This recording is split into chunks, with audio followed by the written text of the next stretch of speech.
you looking for in an outstanding trainee particularly? One that comes with lots of ideas, lots of enthusiasm. Yes.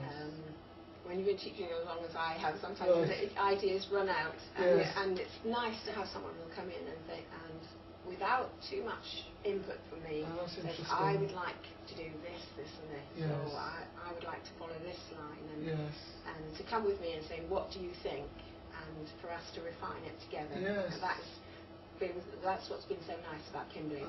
She's come with the ideas, and we've been able to refine it, and not only that, but she said, she's done a particular activity and said, I don't think that's worked quite well. I think I needed to have adjusted it a bit lower or a bit higher, or I think they could have done more. And that's what's really nice. So, and talking to the LSAs, people that are helping in the school as well, because without them, your job would be 10 times harder. So they are key to any working environment that it runs smoothly and things are there ready, and really important. Because this day and age we've got more and more English languages in our classrooms, haven't we? Do you feel that's really important to liaise with them before the lessons? Yes, I always try and explain to them what they've got to do, and they feel confident. I saw that before the lesson. You had a chat with the lady, and she was out with the painting group, was it? So she knew exactly what was going on. So what will happen now? Will you have a chat with her some point later in the day to see how the children got on? Yeah, and they make the observation. Right. They make notes. That's good practice, isn't it? So they fill in the performer and they pass the information to them. Oh, that's great. That's really good to hear. Put the number on, and ask them if they know what the number is. If they don't know, say, oh, this is number 3, and then send them off to look for that number of B's. So when they bring them back, if they've got 3 B's, great. And if they've got 4, count it with them. Say 1, 2, 3, 4. Have we got 3? No, we haven't got 3. And then with the chalks, they're going to draw bees and flowers on the floor. And then once they've done it, you can go over and say, how many bees have you drawn? Count them with the children. How many flowers have you drawn? And just them to cover as much as they can, really. Okay, got that. And because it's raining, they can wear their wet weather suits and wellies. Yes, and how many more do you need to get? 10. So you've got 10, and you need to get 10. So how many more do you need? You've got 1, but you need 2. Okay, so this afternoon then, for history, I'm going to go through Celtic religion with them. They should have a slight idea because we did it on the trip and they told us that we've got to the lessons, okay? So I'm going to start them off with thinking about our God and who we pray to, okay? So if you could just be there to sort of prompt them ideas for what something we would pray for, wish for. When we do the main activity, they're going to be thinking, they're going to be farmers.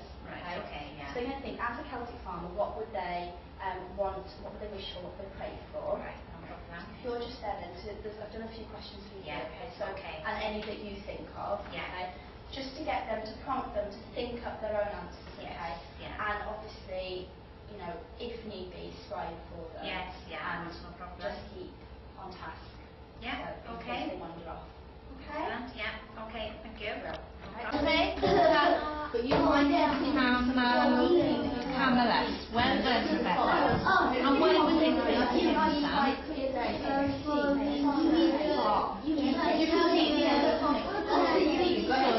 Obviously, it's not going to be a pleasant experience for you if you're not going to get on with your class teacher or maybe your LSA. But at the end of the day, you have to strike that happy medium where even if you don't like them or they do things you don't approve of, it is their classroom and you are training in their classroom, so you have to be amenable to them, and you are in the teaching profession, so you're a professional. So like we tell the children when they're doing group work, I don't care if you don't like so-and-so, you're working together as a team, and when you're in that classroom with your teacher, you're working with them, and you have to, whether you don't like them, whatever views you have, if the teacher doesn't like you, you have to still get on, and it's the children that you're there for at the end of the day. And also, it's to a certain extent you can share. If there was a breakdown in communication, you would go then again to the SBS tutor and say, look, this is unworkable, or the first protocol here would be senior mentor. Obviously, then if it's the senior mentor involved, I haven't had that problem yet. No. But so you know, your first port of call would to say to the senior mentor, the senior mentor has to take that responsibility. It has to be the liaison between the class mentor and the trainee, because sometimes there is a clash of personalities in you know, oh, so definitely. it does happen. But don't keep it to yourself. If you're actually genuinely worried that, you know, oh, they won't let me teach this, or they don't like what I do there, and you think there is a real problem, you know, that goes beyond you just don't like each other, then you do need to take it higher and tell the senior mentor or the school-based studies tutor as well. On the day of their arrival, I'm the first person that they meet with. Right. I tend to take them on a tour around the school. Right. They'll usually come to the staff room first and meet all staff. Yes. Because as a staff, we are a very open and supportive staff. We regard everybody as a colleague. Yes. There is no us and them. And so they're invited and welcomed into the staff room from the outset.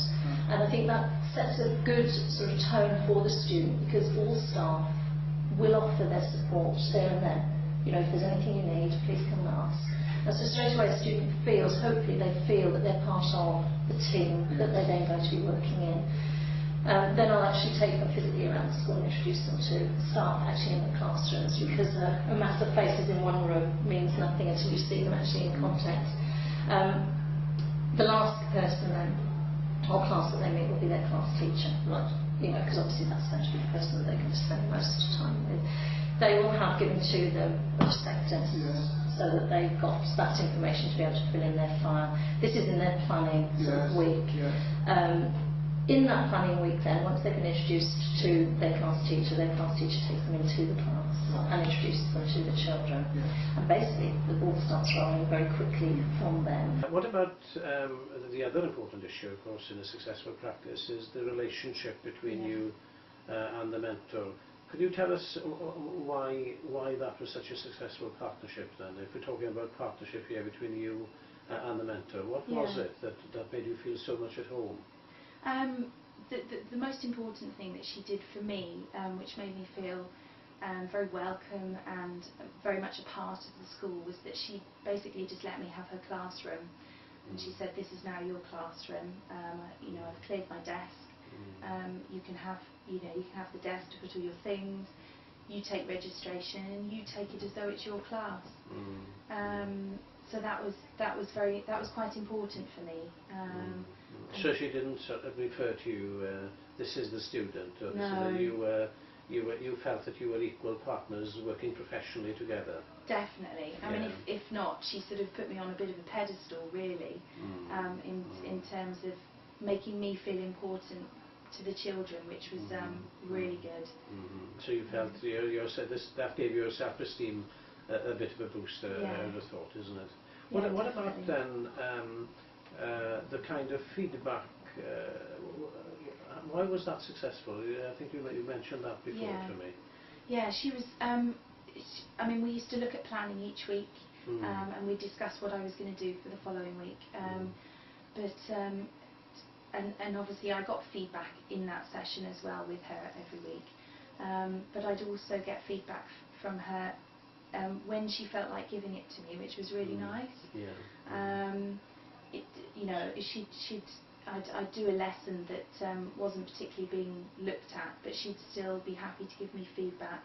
And also the LSO was really good as well in giving me feedback and giving me positive thought when I sometimes maybe wasn't feeling that positive about my lessons. And they'd tell me what things that I was doing really well, but she'd also tell me things that maybe I could look at